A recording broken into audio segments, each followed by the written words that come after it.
جی دوستو، دو ایشوز پہ بھارت میں اس وقت کافی شور مچ رہا ہے۔ ایک تو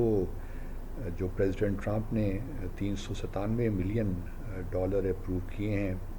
F-16 کا جو فلیٹ ہے پاکستان کا، اس کی مینٹیننس کے لیے، اس پہ بہت شور ہے۔ اور دوسرا، بنگلہ دیش اور پاکستان کے درمیان ڈائریکٹ ٹریڈ ہو رہا ہے، اس پہ بھی کافی خدشات کا اظہار کیا جا رہا ہے۔ جہاں تک 397 ملین ڈالر، 400 ملین ڈالر کہہ لیجئے، جو پریزیڈنٹ ٹرمپ نے دیے ہیں، وہ کوئی یہ نہیں ہے کہ جو F-16 ہمیں ملے، مفت میں مل گئے، ہم نے امریکہ سے خریدے ہوئے تھے۔ اور یہ اسی جو کاؤنٹر ٹیررزم اور کاؤنٹر انسرجنسی کی جو ہماری انڈرسٹینڈنگ ہے، اسی کے تحت یہ ہو رہا ہے۔ اور چونکہ دہشت گردی ایک بہت بڑا خطرہ ہے، نہ صرف ہمارے علاقے کے لیے بلکہ پوری دنیا کے لیے، تو اس میں کوئی اچھی بات ہے کہ پریزیڈنٹ ٹرمپ نے جو کمٹمنٹ امریکہ نے دے رکھی تھی اس کو برقرار رکھا ہوا ہے۔ اور یہ پہلی دفعہ نہیں ہو رہا، اس سے پہلے پریزیڈنٹ بائیڈن کے زمانے میں بھی، بلکہ ہم اس سے زیادہ پیسے ملتے رہے ہیں F-16 کی مینٹیننس کے لیے۔ اب بھارت میں چونکہ آج 27 فروری ہے، اور 27 فروری کا دن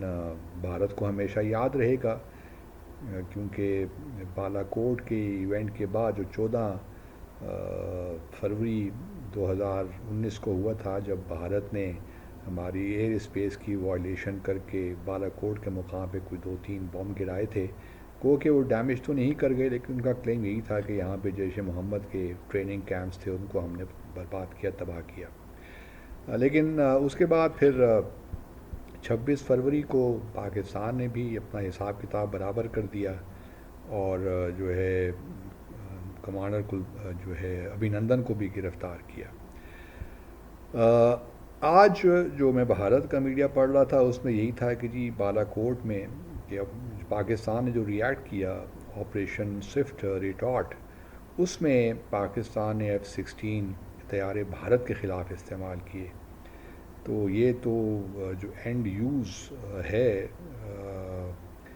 جو پاکستان نے کمٹمنٹ امریکہ کو دی تھی کہ یہ صرف کاؤنٹر انسرجنسی اور کاؤنٹر ٹیررزم کے لیے طیارے استعمال ہوں گے، تو بھارت کے خلاف استعمال ہوئے۔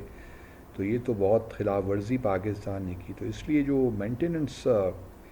جو جو امریکہ فنڈز دیتا ہے، وہ تو اپروو نہیں ہونے چاہیے، یا پاکستان پہ امریکہ پریشر ڈالے کہ بھارت کے خلاف یہ استعمال نہیں ہونے چاہیے F-16۔ اب یہ بحث تو خیر چلتی رہے گی، لیکن پھر آپ کو یہ بھی یاد ہوگا کہ بھارت نے یہ بھی کلیم کیا تھا کہ جب یہ ڈاگ فائٹ ہوئی دونوں فضائیہ کے درمیان، تو بھارت نے پاکستان کا ایک F-16 طیارہ بھی مار گرایا تھا، حالانکہ اس میں کوئی حقیقت نہیں تھی، کوئی ہم نے اس کو بڑا امفیٹیکلی ڈینائی بھی کیا تھا، اور زمینی حقائق بھی بالمختلف تھے۔ بہرحال بھارت کا یہ وتیرہ ہے کہ اپنی پبلک کو تھوڑا بہت ٹھنڈا کرنے کے لیے اس قسم کی باتیں ہوتی رہتی ہیں، لیکن حقائق سے کوئی تعلق نہیں تھا اس کا۔ تو اب یہ ہے کہ ایک پروپیگنڈا جاری ہے، اور کوشش یہی کی جا رہی ہے کہ جو امریکہ ہے اور پاکستان کے درمیان جو تعلقات ہیں وہ آگے نہ بڑھیں۔ کاش کہ ہمارا جو پولیٹیکل سسٹم وہ ٹھیک ہوتا، اور ہماری جو امریکن پاکستانی ہیں، ہمارا ڈائسپورا ہے، وہ یونائٹڈ ہوتا، تو شاید اس وقت وہ خدشات یا خطرات جو لاحق ہیں وہ نہ ہوتے۔ لیکن ہم ابھی بھی امید کرتے ہیں کہ پاکستانی ڈائسپورا کو موبلائز کیا جائے گا، اور ٹرمپ ایڈمنسٹریشن پہ بہرحال ایک پریشر رہے گا۔ وہ کہ بہت مشکل ہے، پریزیڈنٹ ٹرمپ کی جو پرسنالٹی ہم سب جانتے ہیں، وہ ایک بزنس مین ہیں، اور بزنس مین کی طرح ہی فارن پالیسی کو رن کر رہے ہیں۔ جو کچھ اس وقت یوکرین اور رشیا کے مابین ہو رہا ہے، اور جس طریقے سے امریکہ نے اپنے آپ کو انوالو کیا ہے اس میں، تو اس سے بالکل ظاہر یہی ہوتا ہے کہ ایک ٹرانزیکشنل ہی باقی پریزیڈنٹ ہیں، پریزیڈنٹ ٹرمپ جو ہیں۔ دوسری جانب بنگلہ دیش کے معاملے میں بھی بڑا شور و غوغا ہے کہ جی یہ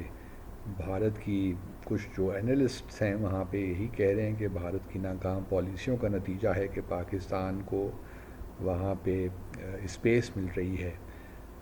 پہلے رائس جو بنگلہ دیش وہ امپورٹ کرتا تھا بھارت سے، تھائی لینڈ سے، ویتنام سے، لیکن اب 50,000 ٹن جو ہے چاول بنگلہ دیش نے پاکستان سے لیا ہے، اور یہ ڈائریکٹ گیا ہے۔ پہلے ہوتا یہ تھا کہ ہماری جو بھی ایکسپورٹس ہوتی تھیں وہ جاتی تھیں ملیشیا یا سنگاپور یا سری لنکا، اور وہاں سے پھر فریڈر ویسلز پہ جاتی تھیں، وہاں پہ بڑی انسپیکشنز بھی ہوتی تھیں، لیکن اب جو ہے بنگلہ دیش نے فیسیلیٹیٹ کیا اور ہماری جو ہے ڈائریکٹ ہمارے شپ جاتا ہے، اور بڑا اچھا یہ ایک سسٹم بن گیا ہے، میکنزم۔ تو اس میں بھی بھارت کو بڑی تشویش ہے کہ جی یہ کیا ہو رہا ہے، یہ تو مناسب نہیں ہے، اور اس طرح چین کا بھی انفلوئنس بڑھ رہا ہے، کیونکہ جہاں تک ہیلتھ ٹورزم بہت سے بنگلہ دیشی پہلے بھارت جایا کرتے تھے، خاص طور پہ ویسٹ بنگال میں، اور وہاں پہ یا دوسری جگہوں پہ بھی تریپورہ وغیرہ میں بھی، اور وہاں پہ اپنا علاج کرواتے تھے، جو اگر میڈیکل فیسلٹیز بنگلہ دیش میں نہ ہوتی۔ تو اب چائنا نے کچھ اعلان یہ بھی کیا ہے کہ ڈیزگنیٹڈ ہاسپٹلز ہوں گے بنگلہ دیشیوں کے لیے جو میڈیکل ٹریٹمنٹ کروانا چاہتے ہیں۔ میں سمجھتا ہوں کہ پاکستان کے لیے بھی اچھی اپرچونٹی ہے، اگر ہماری ڈائریکٹ فلائٹس جلد شروع ہو جاتی ہیں تو بہت ہی اچھا ہو جائے گا،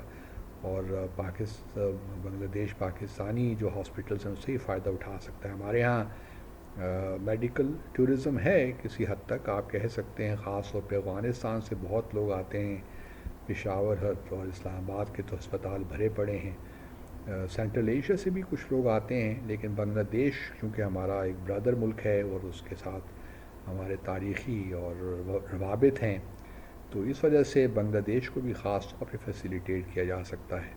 لیکن اس کے لیے پہلی شرط یہی ہے کہ ڈائریکٹ فلائٹس شروع ہوں پاکستان اور بنگلہ دیش کے لیے، اور مجھے جہاں تک میری اطلاعات ہے اس پہ کافی کام ہو رہا ہے تاکہ اس کو ایکسپیڈائٹ کیا جائے اور جلد سے جلد ڈائریکٹ فلائٹس شروع ہوں پاکستان اور بنگلہ دیش کے درمیان۔ تو یہ ساری باتیں خوش آئند ہیں، اور ہم امید کرتے ہیں کہ پروسیس جو ہے یہ چلتا رہے گا،